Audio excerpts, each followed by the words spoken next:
Subscribe the channel for latest updates. Press the bell icon. Get ready for the dictation. At the count of 3, 2, 1, start. Railways, roads, and rivers are the lifeline of our country.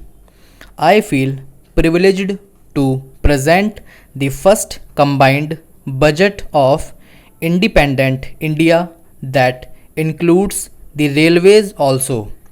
We are now in a position to synergize the investments in railways, roads, waterways, and civil aviation.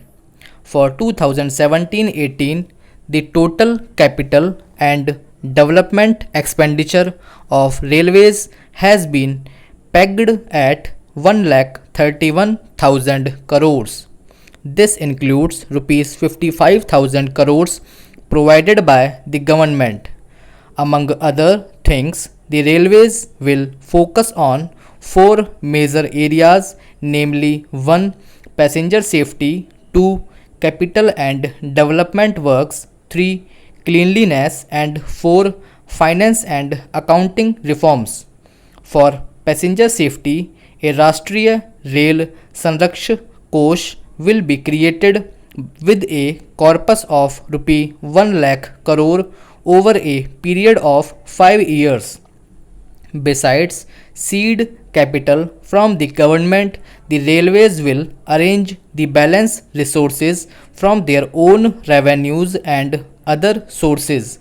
Government will lay down clear-cut guidelines and timeline for implementing various safety works to be funded from this kosh. Unmanned level crossings on broad gauge lines will be eliminated by 2020. Expert international assistance will be harnessed to improve safety, preparedness, and maintenance practices. In the next 3 years, the throughput is proposed to be enhanced by 10%. This will be done through modernization and upgradation of identified corridors. Railways lines of 3,500 kilometers will be commissioned in 2017-18 as against 2,800 kilometers in last year. Steps will be taken to launch dedicated trains for tourism and pilgrimage. Railways have set up joint ventures with 9 state governments. 70 projects have been identified for construction and development. A beginning has been made with regard to station redevelopment. At least 25 stations are expected to be awarded during this year for station redevelopment. 500 stations will be made differently abled friendly by providing lifts and escalators. It is proposed to feed about 7,000 stations with solar power in the medium term. A beginning has already been made in 300 stations. Works will be taken up for 2,000 railway stations as part of 1,000 MW solar mission. Our focus is on Swachh Rail. SMS based Clean My Coach service has been started. It is now proposed to introduce Coach Mitra facility, a single window interface to register all coach related complaints and requirements for the facility of passenger as such.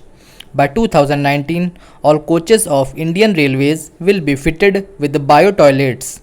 Pilot plants for environment friendly disposal of solid waste and conversion of biodegradable waste to energy are being set up at New Delhi and Jaipur railway stations.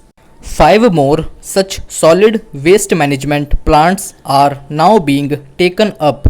Today, Indian Railways face stiff competition from other modes of transportation which are dominated by the private sector.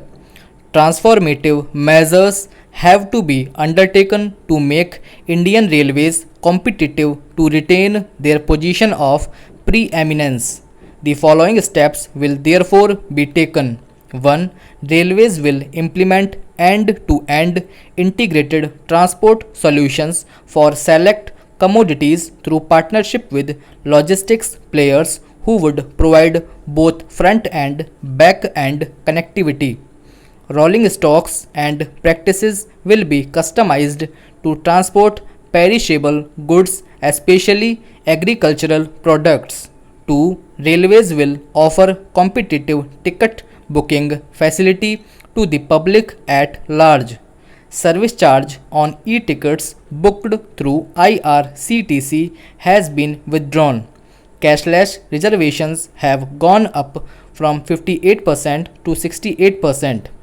3. As part of accounting reforms, accrual based financial statements will be rolled out by March 2019. It will be our continuous endeavor to improve the operating ratio of the railways. The tariff of railways would be fixed taking into consideration costs, quality of service, social obligations, and competition from other forms of transport. Metro rail is emerging as an important mode of urban transportation. A new metro rail policy will be announced with focus on innovative models of implementation and financing, as well as standardization and indigenization of hardware and software. This will open up new job opportunities for our youth. A new Metro Rail Act will be enacted by rationalizing the existing laws. This will facilitate greater private participation and investment in construction and operation. An effective multimodal logistics and transport sector will make our economy more competitive. A specific program for development of multimodal logistic parks together with multimodal transport facilities will be drawn up and implemented. Select airports in Tier 2 cities will be taken up for operation and maintenance in the PPP mode. Airport Authority of India Act will be amended to enable effective monetization of land assets. The resources so raised will be utilized for airport upgradation. For transportation sector as a whole, including rail, roads, shipping, I have provided rupees 2 lakh crores this year. This magnitude of investment will spur a huge amount of economic activity across the country and create more job opportunities. This has been the one of the important landmark aim as per Government of India right now.